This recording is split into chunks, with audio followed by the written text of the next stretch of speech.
반갑습니다. 책과 함께 편안한 시간을 드리는 제이지 보이스입니다. 오늘 읽어드릴 책은 읽고 보고 함께 만드는 지옥의 에세이, 박미라 작가님의 행복을 파는 지옥의 잡화점입니다. 동화 작가이자 지우개 작가인 박미라 작가님은 지우개를 파서 일러스트를 하며 지우개툰이라는 개성 있는 장르를 작업하고 계십니다. 행복을 파는 지우개 잡화점에서는 일상에서 찾는 소소한 행복의 글과 지우개를 파서 찍은 일러스트와 툰, 지우개 도안을 모두 담았습니다. 귀여움이 세상을 구한다는 말을 좋아하는 작가님이 어른이들을 위한 아련한 그리움과 잔잔한 감동을 선사해주는 행복을 파는 지우개 잡화점, 지금 시작합니다. 20살 때 나는 지방 소도시에 있는 작은 입시학원에서 재수를 하고 있었다. 사는 곳은 도시 가장자리 모퉁이 동네. 그 안에서도 초라한 동이 2개뿐인 빌라형 작은 아파트. 말하자면 나를 둘러싼 것들이 모두 작게 느껴지던 시절이었다. 대학 다니는 친구들을 보며 아무렇지 않은 척하느라 마음도 한없이 작아지곤 했다. 그렇다 해도 마음 둘 데가 아주 없지는 않았다. 눈인사만 하고 지내던 같은 동에 사는 자그마한 한 남자. 어머니가 술과 음식을 같이 파는 작은 식당을 했다.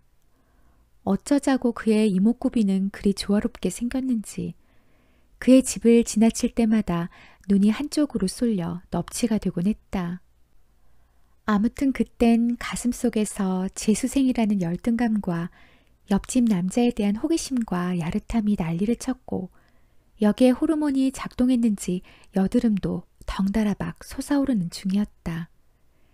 비가 마구 쏟아지던 여름 어느 날 그 자그마한 남자가 같은 버스에 타고 있었다.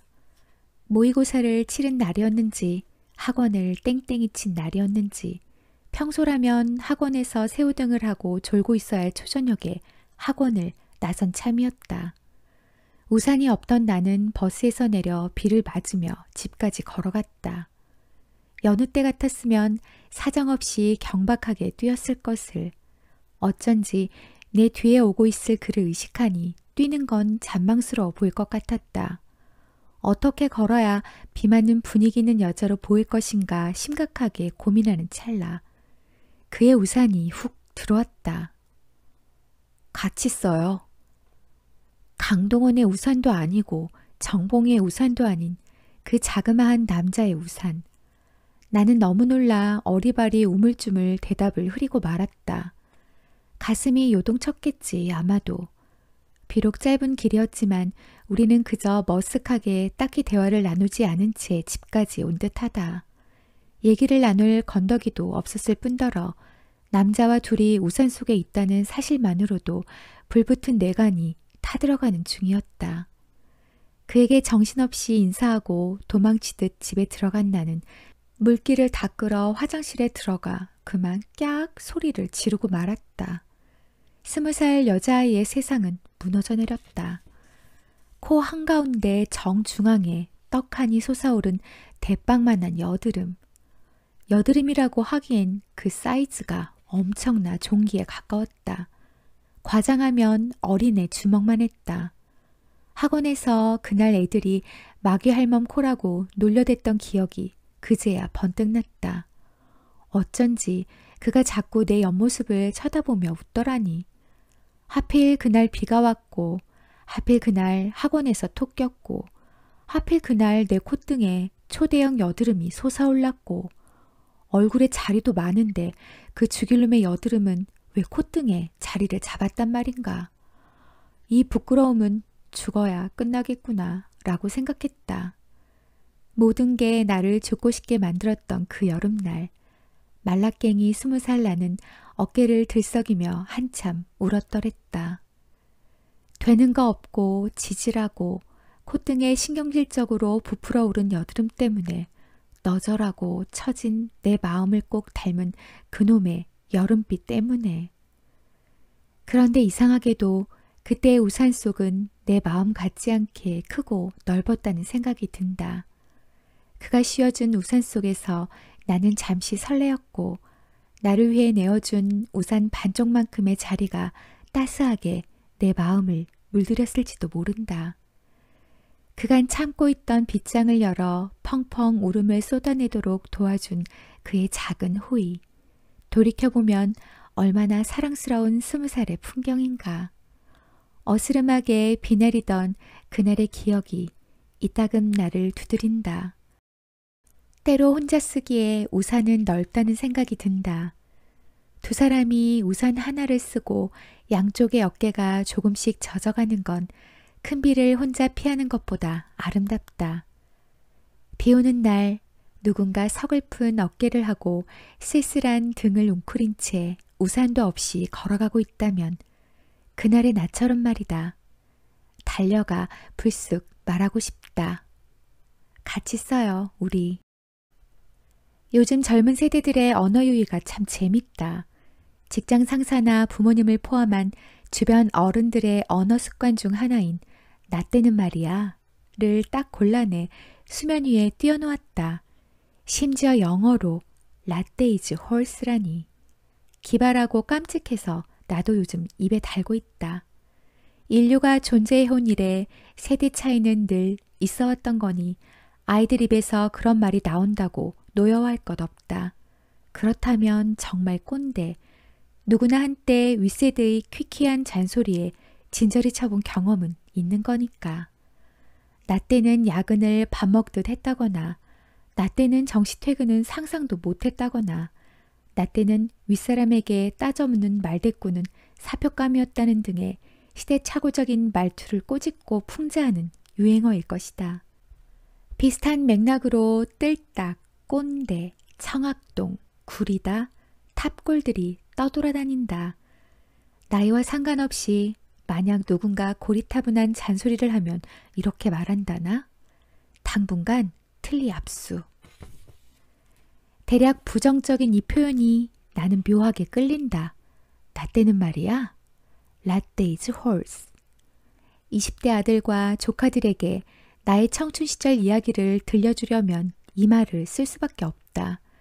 그들과 나의 경험을 공유하려면 그들에게 휘청거리고 아팠던 나의 시절을 들려주려면 문을 열듯 시작할 수밖에 없는 말. 나 때는 말이야. 연애 때문에 이런저런 고민을 하는 아들에게 나는 남편과 나의 연애 시절 이야기를 들려준다. 얼마나 지질한 커플이었는지 소상히 얘기한다. 처음 손잡던 날 긴장성 다한증인 남친의 손에서 수도가 터진 찝찝한 이야기. 남친이 나의 삐삐 비번을 알아내 도청했던 무서운 이야기. 둘 다 돈이 없어서 청국장 하나만 시켜놓고 먹던 궁상맞은 이야기. 남친의 책꽂이에서 그의 옛 애인이 선물한 책을 발견해 노발대발 갈갈이 찢어버린 서스펜스 스릴러 이야기. 헤어짐과 다시 만남을 반복하며 남친의 무릎 연골이 닳아버렸다는 눈물 어린 스토리 등등. 차마 들어주기 힘든 어수룩하고 서툰 에피소드들이다. 드라마틱하고 감미로운 로맨스는 저 세상 이야기다. 그런데 아들은 엄마 아빠의 꿉꿉한 연애사를 들으며 몹시 좋아한다. 엄마 아빠가 나보다 연애 더 못했구나 안심하는 눈치다. 간혹 내 이야기 속에서 뭘 얻어가는 것 같기도 한데 아마도 연애 중 절대 하지 말아야 할 본보기가 그 안에 있나 보다. 수능을 바닥치고 실패감에 젖어있던 조카에게 들려준 나 때 이야기도 이만저만 구린 게 아니다. 어니옷 훔쳐입고 성인영화 보러 간 이야기, 학력고사 망치고 재수학원 애들이랑 좀비처럼 싸돌아 다니던 이야기부터 지방에서 올라온 유일한 여학생이던 내가 대학 생활을 얼마나 비루하고 자신 없게 버텨냈는지 들려주었다. 자신감은 땅바닥인데 자존심은 뾰족하게 솟아올라 잃어버린 관계는 얼마나 많은지 얘기해줬다. 반지하 월세 20만 원을 감당 못해 헐떡이던 요령 없는 나. 경제관념도 없고 미래도 준비하지 않았던 20대의 나를 그 부끄러운 초상을 숨기지 않는다. 스스로 아끼고 돌보지 않았던 별 볼 일 없던 나의 20대. 그래도 용케 행복을 찾아내 살아온 시간들. 요즘도 종종 들려주는 이모의 응답하라 1994쯤 되는 오래된 이야기를 들으며 조카는 웃고 울다가 심지어 이모 짱 힘들었겠다 라는 위로를 건넨다. 이건 뭐지? 상황이 뒤집혀버리는 아이러니. 나는 딱히 아들에게 이래라 저래라 연애의 기술을 조언하지 않는다. 아들은 자연스럽게 엄마의 25년 전 사랑 이야기를 들으며 자신의 길을 더듬어간다. 그때 나는 실패하고 망했다고 생각했던 러브스토리의 결과를 아들은 너무나 잘 알고 있다. 온도 조절을 못하고 죽기 살기로 처절했던 그 남녀는 지금 누구보다 살갑게 아웅다웅 살고 있는 제 엄마 아빠가 아닌가. 조카는 이모의 청춘 시절을 공유하면서 어쩌면 자신의 상황이 그보다 낫거나 혹은 이모보다 구질구질할 수는 없으니 썩 나쁘지 않다고 여길지 모른다. 결국 자신은 언젠가 이모처럼 행복한 얼굴을 한 여인이 될 것이라는 걸 내다보고 있을지도 모르겠다. 청년들에게 이렇다 할 인생의 답을 말해줄 수 없을 때 나는 나 때 이야기를 즐겨 한다. 가르치고 싶은 생각은 없으나 보여주고 들려주고 싶은 마음. 그들과 나의 시간의 경계를 와르르 무너뜨리는 순간 짜릿하기까지 하다. 내가 그때 너희들만큼만 현명했다면, 너희들만큼만 용기가 있었다면, 지금의 너희들은 오래전 내가 되고 싶던 청년이라는 걸 그들에게 고백하는 시간인 것이다. 아이들은 너그러워서 기꺼이 내 이야기를 들어준다. 가을만 되면 황지우 시집이랑 각종 문해지를 옆구리에 낀 채 긴 바바리 코트를 질질 끌며 학교 앞 은행잎을 죄다 쓸고 다니던 아담한 이모부의 이야기를 구리지 않다고 말해주는 조카에게 고마움을 전한다. 사실 조카는 그런 이야기가 몹시 힙하다고 했다. 요즘은 레트로가 먹힌다나? 이왕 이렇게 된 거 힙하게 나 때는 마리아를 쭉 이어가야겠다. 어쩌다 내 못난 이야기 속에서 반짝이는 사근만한 진실 하나 건져가기를 기대하며. 해가 더할수록 눈물이 많아진다. 갱년기가 되면 난데없이 울컥해서 툭하면 눈물이 난다는데 요즘 딱 그렇다. 사랑보다 기억이 더 슬프다는 노랫말처럼 어떤 기억들은 나를 슬픔 항아리 속에 가두곤 한다. 그 항아리 속에서 웅크리고 있다 보면 내 몸이 주황색으로 물드는 것 같은 생각이 드는데 아무래도 내가 생각하는 슬픔의 색깔이 주황인가 보다. 어떤 꿈을 꾼 날 특히 슬프다. 과수원에서 이리 뛰고 저리 뛰던 어린 시절 나를 꿈에서 만난 날 그렇다. 참 아이러니하다. 그땐 내 인생에서 가장 빛나던 시절인데 말이다. 실패하거나 가난했거나 이별했던 수많은 기억보다 오히려 세상 모르게 행복했던 시절의 나를 만나면 슬퍼서 견딜 수가 없다. 7살부터 14살까지 살다 온 과수원, 야트막한 산 아래 외딴 집에 살았던 나는 언니들이 시내 중고등학교에 가고 나면 꼬맹이 동생이랑 하루 종일 과수원을 휘젓고 다녔다. 우리는 늘 때가 꼬질꼬질했다. 남동생은 내 꽁무니를 따라 천둥 벌거숭이로 뛰어다녔고 나는 소꿉놀이가 될 만한 것들을 찾아내느라 정신이 빠지곤 했다. 가끔 먹을 만한 꽃잎을 빨며 단맛에 취하기도 하고 길섭에서 뱀 껍질을 찾으면 위풍당당하게 막대에 걸치고 동네를 싸돌아다녔다. 놀거리가 넘쳐나는데 해가 기울기라도 하면 몸이 닳아 미칠 지경이었다. 행복이란 개념도 몰랐다. 그런 말은 필요하지 않았다. 눈을 뜬 아침부터 놀다 지쳐 골아떨어질 때까지 꼬맹이의 하루 정도로 정의를 내려볼 수 있을까? 꿈에서 만난 어린 나는 마당에서 그림을 그리고 있었다.